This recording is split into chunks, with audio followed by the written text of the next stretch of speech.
Amén, hermanos. Jesús es nuestro Señor. Nuevamente en una transmisión más de la palabra profética. En esta oportunidad vamos a compartir lo que es el mensaje número 7, el espejo y el vaso. Estimados hermanos, cuando nosotros hemos recibido el mensaje anterior, hemos tocado el punto acerca de ser cartas vivas. Entonces, hoy vamos a tocar, el primer punto es la palabra como espíritu y vida. Y vamos a tratar acerca de esta palabra. Yo la necesito para que sea escrita en mi corazón. También para ser practicada. También la palabra necesita ser espíritu y vida para hacer la voluntad de Dios.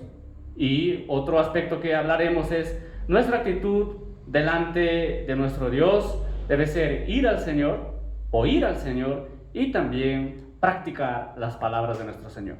Para ello, hermanos, vamos a entrar en la palabra de Dios en 2 de Corintios, el capítulo 3, el versículo 3 dice así: siendo manifiesto que sois cartas de Cristo, expedida por nosotros, escrita no con tinta, sino con el Espíritu del Dios vivo.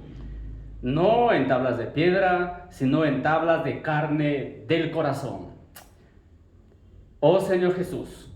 También nosotros, hermanos, tenemos esta porción de la palabra en el Evangelio de Juan, capítulo 6, versículo 63, que nos dice: el Espíritu es el que da vida, la carne para nada aprovecha, las palabras que yo os he hablado son espíritu y son vida. Estimados hermanos, nuestro Dios a nosotros busca hablarnos, pero nuestro Dios anhela que estas palabras sean escritas en nuestros corazones, no solo que sean un conocimiento como letra, porque el conocimiento como letra nos lleva a conocer esa palabra y a juzgar a los demás, porque toma esa palabra para juzgar a otros. Pero en cambio, nuestro Dios anhela que estas palabras, que son espíritu y son vida, puedan ser escritas en nuestros corazones. Y la palabra nos dice que son escritas por medio del Espíritu del Dios vivo.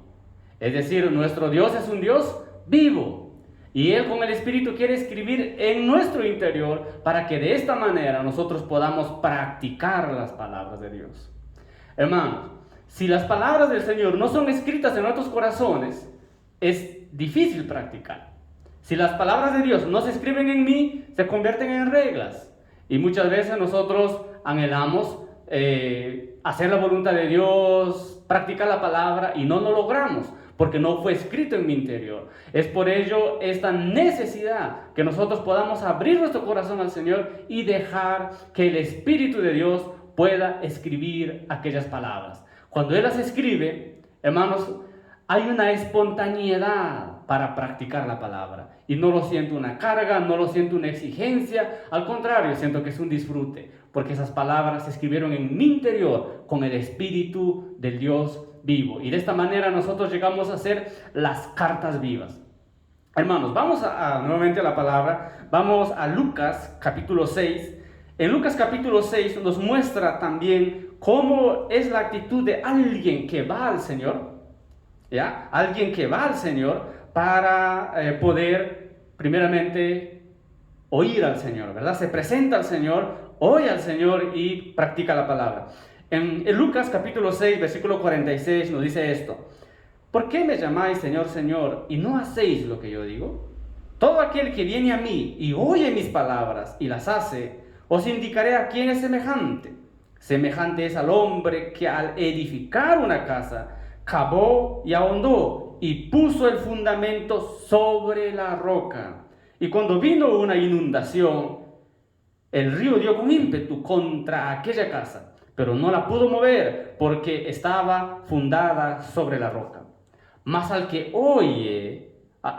oyó y no hizo, semejante es al hombre que edificó su casa sobre la tierra, sin fundamento, contra la cual el río dio con ímpetu y luego cayó, y fue grande la ruina de aquella casa.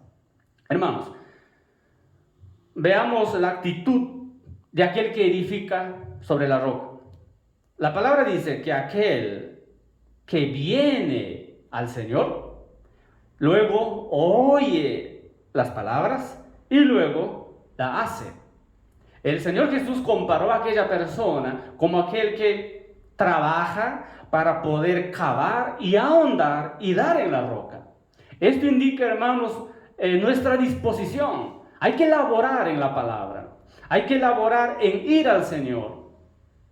Si nosotros vamos al Señor, es la actitud que nosotros debemos de tener, ir al Señor, luego oír las palabras del Señor. Hermanos, si nosotros tenemos esta actitud, ciertamente el Señor logrará escribir en nuestros corazones las palabras de Él, palabras de vida. Cuando el Espíritu Santo escribe en nuestro interior, son palabras de vida. Y nosotros, hermanos, logramos practicar. Por eso aquel hombre que edificó sobre la roca tuvo que cavar y tuvo que ahondar hasta alcanzar la roca que es Cristo. Entonces, esta edificación es sólida, esta edificación es firme. Amados hermanos, nosotros necesitamos ser aquellos que abren el corazón al Señor para que Él pueda escribir aquellas palabras. Hoy el Señor quiere escribir palabras en nuestros corazones. Que nosotros necesitamos ser aquellos que van al Señor, oyen las palabras del Señor y practican las palabras de nuestro Señor. Oh Señor Jesús, hermanos, que el Señor encuentre ese corazón en nosotros, de alguien que tiene esa disposición, de alguien que se esfuerza, de alguien que tiene esa voluntad de ir al Señor y contemplar al Señor para que oír esas palabras, hermanos. Miren lo que dice el versículo 49, en la porción que leímos, menciona de aquel que, en cambio, oye y no hizo las palabras del Señor, simplemente menciona que oyó, pero no hizo. Esto indica, hermanos, esta persona no fue al Señor. Nosotros tenemos que ser los que van al Señor para poder escuchar y hacer las palabras de nuestro Señor. Menciona que es semejante a aquel que edifica.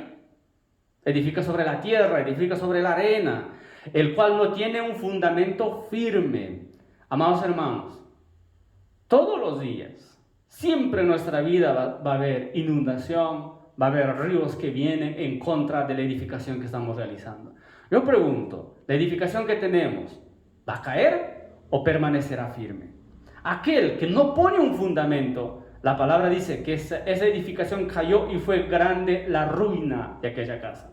Amados hermanos, necesitamos nosotros ir al Señor y poder tener esa luz de Dios en nuestra vida y ver cómo está la edificación. Alguien que edifica sobre la roca ciertamente tomará más tiempo que alguien que edifica sobre la arena o sobre la tierra. Hermanos, las dos edificaciones pueden parecer lindas, pero se probará cuando viene la inundación, cuando viene la tempestad, cuando vienen los problemas, cuando vienen las tribulaciones, cuando vienen las aflicciones difíciles a nuestra vida, se probará cómo está nuestra edificación. El Señor quiere hallarnos, hermanos, con una edificación sólida, firme, estable delante de Él. Amén. Hermanos, pasemos al segundo punto. Vamos a hablar acerca de el excelente poder de Dios en los vasos de barro. Hermanos, nosotros somos aquellos vasos de barro, más la excelencia y el poder es de Dios. Vamos a hablar, en este punto, vamos a hablar acerca de los problemas, las tribulaciones y las dificultades. ¿Para qué? ¿Cuáles son los propósitos de ello? Para que el tesoro se manifieste, primer punto. El segundo es para que seamos renovados. Y el tercer, digamos, su punto, es para producir un eterno peso de gloria en nuestras vidas. Vamos ahora a la palabra en 2 de Corintios, capítulo 4, el versículo 7. Nosotros tenemos en esta porción, nos muestra, dice así: pero tenemos este tesoro en vasos de barro para que la excelencia del poder sea de Dios y no de nosotros. El versículo 7 dice eso. Ahora vamos al versículo 10 y 11. Llevando en el cuerpo siempre, por todas partes, la muerte de Jesús, para que también la vida de Jesús se manifieste en nuestros cuerpos. Luego el versículo 11 menciona, pero nosotros que vivimos siempre estamos entregados a muerte por causa de Jesús, para que también la vida de Jesús se manifieste en nuestra carne mortal. de manera que la muerte actúe en nosotros, en vosotros la vida. Estimados hermanos, nosotros cuando hemos recibido al Señor, el Señor vino a nosotros y Él es nuestro tesoro. Ahora nosotros somos los vasos de barro. Ahora nosotros también necesitamos valorar, ver delante del Señor, cuánta consideración damos al vaso y cuánta consideración damos al tesoro. El vaso es un vaso de barro, temporal, mas el tesoro es un tesoro eterno. Amados hermanos, cuando nosotros, la palabra nos muestra, en 2 de Corintios, en el capítulo 1, por ejemplo, nos muestra lo que pasó el apóstol Pablo. Él dice que fue abrumado sobremanera, la aflicción, la tribulación que pasó. Él sintió sentencia de muerte en él. Todo eso, hermanos, ¿dónde es? En el vaso de barro. Esto indica también, en este capítulo 4 de 2 de Corintios nos muestra que nosotros vamos a ser atribulados, perseguidos, ¿verdad? Y por eso el versículo 10 dice que llevamos sentencia de muerte. Nosotros llevamos la muerte de Jesús por todas partes. Ahora, por ello necesitamos ver que día tras día, siempre en nuestra vida, no va a faltar tribulaciones, aflicciones, problemas, dificultades, nunca faltarán. Pero ¿cuál es el propósito? El apóstol Pablo nos muestra con claridad. Él está hablando de una experiencia viva, hermanos, cuando él dice, la vida de Jesús tiene que manifestarse en nuestros cuerpos. Cuando yo anhelo, hermanos, que en mi persona se manifieste la vida de Jesús, yo voy a ser probado, yo voy a pasar aflicciones, tribulaciones, pero en medio de ello yo no puedo desanimarme. Yo no puedo volverme atrás por las aflicciones. Al contrario, hermanos, necesitamos ver ese propósito. Que Dios quiere que el tesoro que hay en mí se manifieste. Para que ese tesoro se manifieste, Él necesita trabajar en mí. Hermanos, necesitamos nosotros dejar nuestra persona en las manos de Dios. ¿En qué sentido? En que Él nos trabaje, en que Él nos pruebe, ¿verdad? En que Él quite de nosotros impurezas. Y para ello nosotros necesitamos de las aflicciones, de las tribulaciones. El sentir en nuestro corazón que debe ser, yo quiero que se manifieste en mí el tesoro que llevo dentro. Por lo cual, hermanos, no debemos de quejarnos en la situación, no debemos de murmurar en las situaciones, no debemos, hermanos, quejarnos de Dios. A veces uno se pregunta, pero ¿por qué estoy pasando? Al contrario, hermanos, debe ser, ¿qué propósito tiene Dios en toda esta situación? ¿Qué es lo que Él está trabajando dentro de mí? Hermanos, si nosotros nos revisamos y vamos delante del Señor, ciertamente con la luz de Dios veremos que Dios está trabajando en mí por medio de las tribulaciones.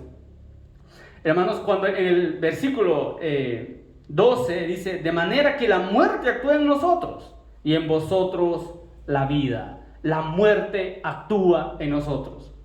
Cada día morimos al viejo hombre. Cada día, hermanos, vamos muriendo a lo natural. Cada día vamos muriendo a lo carnal. Y la vida de Dios que está en mí se manifestará y actuará en la vida de otras personas, de otros hermanos. La vida podrá alcanzar a otras personas. ¿Por medio de qué? Por medio que yo voy menguando, por medio de que yo voy muriendo. Ahora, vamos luego al versículo 16 que dice así. Por tanto, no desmayamos antes, aunque nuestro hombre exterior se va desgastando, el interior no obstante se renueva de día en día. Porque esta leve tribulación momentánea produce en nosotros un cada vez más excelente y eterno peso de gloria. No mirando nosotros las cosas que se ven, sino las que no se ven. Pues las cosas que se ven son temporales, pero las que no se ven son eternas. Hermanos, no desmayamos. Por tanto, no desmayamos. Las aflicciones vienen, las tribulaciones vienen. El apóstol dice, somos atribulados, perseguidos. Mas no desmayamos. ¿Por qué? Porque el hombre exterior mío se desgasta.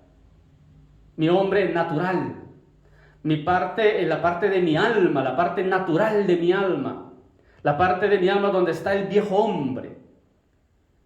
Mi mente se renueva. Entonces, yo no desmayo. ¿Por qué, hermanos? Porque uno lo va a experimentar que yo tengo un viejo hombre que va muriendo. La carne va muriendo. Los anhelos que son fuera de Dios van muriendo. Entonces, yo soy fortalecido. Hermanos, nosotros debemos alegrarnos cuando experimentamos eso. Por eso el apóstol Pablo dice, no desmayamos. Porque este viejo hombre, este hombre exterior, se va desgastando. Pero hay algo, hermanos, el interior se renueva. Es decir, nuestro hombre interior, en la cual nosotros hemos nacido de Dios, el nuevo hombre creado según Dios va creciendo. El hombre interior se va fortaleciendo. El hombre interior se va renovando. Cada vez somos más nuevos en el Señor. Y esto es el objetivo de Dios, de permitir las tribulaciones en nuestra vida. Renovarnos. Necesitamos ser renovados continuamente. Necesitamos, hermanos, experimentar esa novedad de vida para poder avanzar a un próximo nivel espiritual. Vivimos en una era de inestabilidad, de incertidumbre, en una era tan complicada, difícil, donde las tinieblas actúan de una manera fuerte. Ello exige un mayor crecimiento espiritual en nosotros. Hermanos, nosotros en estos tiempos necesitamos crecer un poco más para poder nosotros seguir al Señor y poder servir al Señor. Y para ello necesitamos que nuestro hombre exterior se desgaste. Ese hombre exterior debe desgastarse de manera continua. Y nosotros necesitamos ser renovados también de una manera continua, día tras día, siendo nuevos delante del Señor. No debemos dejarnos atrapar por la vejez espiritual. Hermanos, luego dice, porque esta leve tribulación momentánea produce en nosotros un cada vez más excelente y eterno peso de gloria. Observe cómo el apóstol le ve. Es una tribulación momentánea. Estas tribulaciones que pasamos nosotros son momentáneas. Son tribulaciones, sí, pero son momentáneas, pasajeras, es un momento. Todo en ese punto, hermanos, tiene un propósito. Nos muestra que la tribulación momentánea, el objetivo es producir el peso de gloria. Hermanos, si nosotros vemos a ese tesoro dentro de nosotros y vemos que se puede incrementarse ese peso de gloria, ciertamente vamos a pagar el precio para que ese peso de gloria se incremente en nuestras vidas. Y es un peso de gloria eterno, mientras que la tribulación es momentánea. El vaso de barro que tenemos es momentáneo, pero el tesoro que yo tengo es eterno. Y el peso de gloria que se incrementa también es eterno, hermano. Eso es lo que anhela el Señor. Yo quiero que en mí crezca un peso de gloria. Ese peso de gloria que es eterno. Ese peso de gloria que viene del Señor, que viene por medio de pasar las tribulaciones, pasar las aflicciones, pasar los tiempos difíciles. Hermanos, porque en medio de ello, Dios logra quitar de nosotros todo lo que nos sirve, todo lo que no le agrada al Señor, todas esas impurezas, todos esos deseos malos. Él logra quitar de nosotros en esos momentos, en esos tiempos que Él nos permite pasar. El versículo 18 nos muestra, hermanos, nosotros estamos siendo llevados a la esfera espiritual. Nosotros estamos siendo llevados a la dimensión del espíritu donde no se ve. Todas las cosas que se ve son temporales y momentáneas. Son de este mundo físico, hermanos. Mas nosotros estamos siendo llevados a la dimensión donde no se ve. Por eso el apóstol dice, nosotros no mirando las cosas que se ven, sino las que no se ven. ¿Por qué? Porque las que no se ven son eternas. Es de la dimensión de Dios, es de la dimensión del Espíritu, las cosas que no se ven. Las que no se ven es un tesoro que está dentro de mí, es un peso de gloria que está creciendo en mi interior. Nosotros lo vemos por la fe, ¿verdad? Lo vemos por el Espíritu, por la fe. El peso de gloria que va creciendo en nosotros. Que Dios nos lleve más a esa dimensión. Vamos, hermanos, a un último punto, que es acerca de un espejo que expresa la gloria de Dios. ¿Nosotros qué debemos ser? un espejo que expresa la gloria de Dios. Entonces, en ese punto vamos a ver quitar el velo, un velo de la apariencia, y también que ese velo a nosotros nos impide disfrutar del Señor. También vamos a ver que nosotros debemos ser aquellos que contemplan al Señor, que toman la palabra como espíritu y vida, y usar el espíritu para tener comunión con nuestro Señor. Para ello, hermanos, vamos acá en 2 de Corintios, el capítulo 3, vamos a dar lectura, el versículo 13, luego el 15, 16 y 17. Dice así: y no como Moisés, que ponía un velo sobre su rostro, para que los hijos de Israel no fijaran la vista en el fin de aquello que había de ser abolido. Y aún hasta el día de hoy, cuando se lee a Moisés, el velo está puesto sobre el corazón de ellos. Pero cuando se conviertan al Señor, el velo se quitará. Porque el Señor es el Espíritu, y donde está el Espíritu del Señor, allí hay libertad. Hermanos, hablamos que hay un velo que es de apariencia, y también este mismo velo de apariencia a nosotros nos impide disfrutar del Señor. ¿Qué es el velo? Nosotros conocemos en la historia de Moisés, cuando Moisés entraba al tabernáculo, él entraba al lugar santísimo y él hablaba con Dios. Cuando él hablaba con Dios, conversaba con Dios, esa gloria se impregnaba en la piel de él. Cuando salía del tabernáculo, entonces, tenía el rostro brillante. Pero esa gloria se desvanece. Ahora, para ello, Moisés usaba un velo para que el pueblo de Israel no pudiese ver que aquella gloria se desvanecía. Entonces, hermanos, el velo entonces guarda cierta apariencia.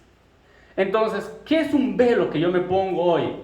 El velo viene a ser mi propia opinión, mis propias reglas, podemos decir también mi propia verdad. Yo veo las cosas de una determinada manera. Es posible, si hay algo que no me gusta, muchas veces podemos estar enojados. Por ejemplo, podemos llegar a la reunión, ¿verdad? A la reunión de la iglesia.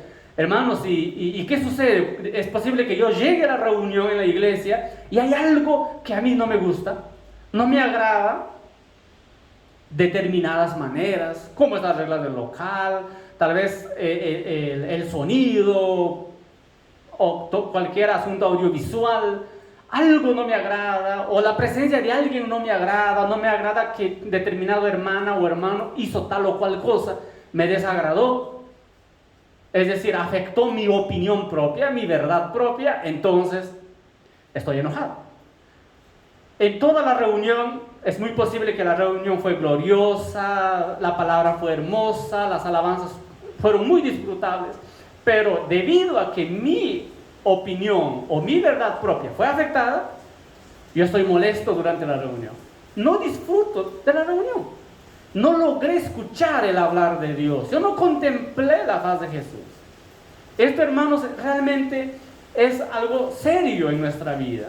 ¿Por qué? Porque por una parte estoy guardando una apariencia que estoy en la reunión, estoy con los hermanos, y por otra parte, hermanos, no logro disfrutar de una esfera espiritual debido a que estoy tan centrado en mi propia manera, en mi propio concepto. Es muy posible en mi propia vejez.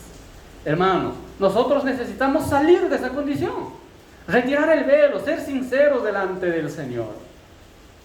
Si yo retiro el velo, como la palabra dice, pero cuando se conviertan al Señor, el velo se quitará. ¿Qué nos está diciendo? Cuando se vuelvan al Señor, ¿qué necesitamos hacer, hermanos? Quitar el velo y volvernos al Señor. Hermano, estamos en un tiempo de gracia, estamos en un tiempo de misericordia. Vamos a quitar el velo, vamos a quitar nuestros conceptos, vamos a quitar nuestras propias verdades, vamos a quitar nuestras propias maneras de hacer las cosas. Y vamos delante del Señor, vamos a contemplar al Señor, vamos, como la palabra nos dice, en Él hay libertad, en Él hay liberación. El Señor es el Espíritu, y donde está el Espíritu del Señor, allí hay liberación. Esto indica, hermanos, donde está el Espíritu del Señor, no hay velos. Yo no puedo estar con velos delante del Señor. Cuando Moisés entraba en el lugar santísimo para poder conversar con Dios, él se quitaba el velo. Moisés no iba con el velo. Igual manera nosotros hoy. Hay que entrar a la presencia del Señor sin velo. ¿Para qué? Para que esa gloria pueda tener una repercusión en mi persona, pueda ser impregnada en mi ser. Donde está el Espíritu del Señor, allí hay liberación, allí hay libertad. Si nosotros ciertamente entramos a la presencia del Señor, nosotros vamos a contemplar esa gloria. Hermanos, vamos a contemplar esa gloria. Vamos a dejar de contemplar nuestros problemas, nuestras aflicciones, nuestros dolores, nuestro entorno caótico. Vamos a dejar de contemplar esas cosas. Vamos a contemplar al Señor. Ahí hay gloria, ahí hay libertad. Vamos a entrar, hermanos, sin ningún velo, dejando todo aquello que nos estorba. El versículo 18 dice así: por tanto, nosotros todos, mirando a cara descubierta como en un espejo la gloria del Señor, somos transformados de gloria en la misma imagen, como por el Espíritu del Señor. Esta es la hermosura de contemplar al Señor, hermano. Por eso la palabra dice, nosotros todos. Esta palabra es para toda la iglesia, todos los hijos de Dios, toda la iglesia. Debemos de quitar todo velo y poder contemplar al Señor, esa hermosura que hay en Él. Contemplar esa gloria del Señor. Contemplar, hermanos, de tal manera que nosotros seamos un espejo, que podamos ver esa gloria y podamos, hermanos, reflejar esa gloria. Este es el objetivo del Señor, que nosotros entremos en la presencia de Él, contemplar la gloria de Él y manifestar la gloria de Él. Oh Señor Jesús, hermanos, que nosotros, que los demás hermanos, que las demás personas puedan ver en nosotros la gloria del Señor. Nosotros necesitamos reflejar esa gloria, que los hermanos no vean en nosotros problemas, solo dolores en nuestra vida, solo tribulaciones, no, que vean una gloria expresándose y manifestándose.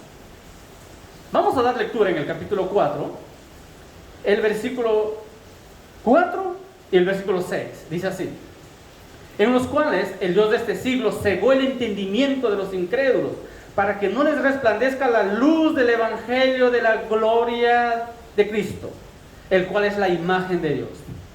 Porque Dios, que mandó que de las tinieblas resplandeciese la luz, es el que resplandeció en nuestros corazones para iluminación del conocimiento de la gloria de Dios en la faz de Jesucristo.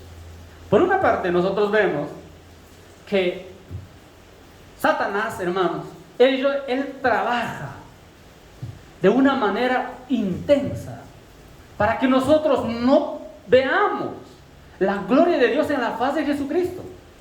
La palabra nos dice que este es el evangelio de la gloria de Cristo, la luz del evangelio de la gloria de Cristo. Busca iluminarnos a nosotros. En un momento ya nos iluminó y ya llegamos a ser hijos de Dios. Pero Dios quiere que continuamente nosotros podamos ir al Señor para ver esa luz. Y en cambio el enemigo trabaja buscando que nosotros no veamos aquella luz, no veamos aquella gloria. Ahora, cuando vemos en la palabra dice, Dios mandó que en las tinieblas resplandeciese luz. Es el que resplandeció en nuestros corazones. ¿Para qué, hermano? Para la iluminación del conocimiento de la gloria de Dios en la faz de Jesucristo. Es en la faz de Jesucristo que nosotros contemplamos la gloria de Dios. Hermano,